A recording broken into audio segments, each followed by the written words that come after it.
Magandang araw! Tara, samahan niyo ako. Meron nga tayong hanaping device ngayong araw at kasama natin yung kaibigan nating si Ade. So paano? Tara na kaagad! Nagpasama nga tayo kay Ade ngayong araw dahil siya yung nakakaalam ng balihan ng mga murang gadgets dito. Kaya kinailangan ko pa siyang puntahan sa kanilang opisina. Itong lugar nga pala na to ay tinatawag na Roxy Square.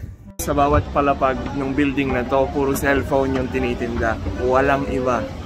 Galing. Noong una, medyo naalulang nga ako kasi puro talaga cellphone yung tinitinda dito at puro accessories. Naalala ko dito yung Green Hill sa atin sa Pilipinas. At masasabi mo rin na medyo marami rin talagang tao kasi nga medyo mura yung mga tinitinda nilang device dito. Nung tinanong ko naman kay Ade kung bakit ganun kamura ay dahil nga raw yung ibang mga products dito ay walang tax. Malulula ka na lang sa dami ng mga choices dito at syempre mga mura yung paninda. Ikaw na lang yung maghahanap kung saan yung mas mura syempre. At pagkatapos maglakad-lakad ay nagsimula na ang misyon namin ni Ade. At yan ay ang maghanap ng iPad 9 2021. Medyo marami rin kaming nabisita ng mga shops dito. Siguro mga naka-6 kami. Siyempre, kailangan hanapin kung nasaan yung pinakamura. At siyempre, napagkasunduan namin ni Ade na hindi kami papayag na bilhin yung isang item kapag hindi pasok dun sa budget.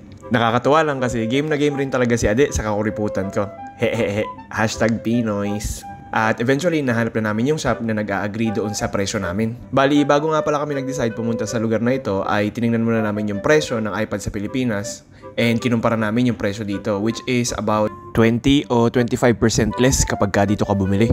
At least pag kinumpara mo siya doon sa SRP niya. At syempre, binilang ko na rin ng konting accessories yan. Syempre, matik, ngiting tagumpay tayo dyan. Pagkatapos na mahaba-habang lakaran para maghanap ng iPad ay syempre nagutom kami at naghanap kami ng masarap na kainan dito na alam ni Ade. Grabe, solid yung noodles nila tsaka dim sum dito. At syempre dahil dyan, mission success tayo ngayong araw. So paano? Hanggang dito lang muna. Like and follow para palagi kitang kasama. Hanggang sa muli, paalam! Is that a video? Yeah. Yes.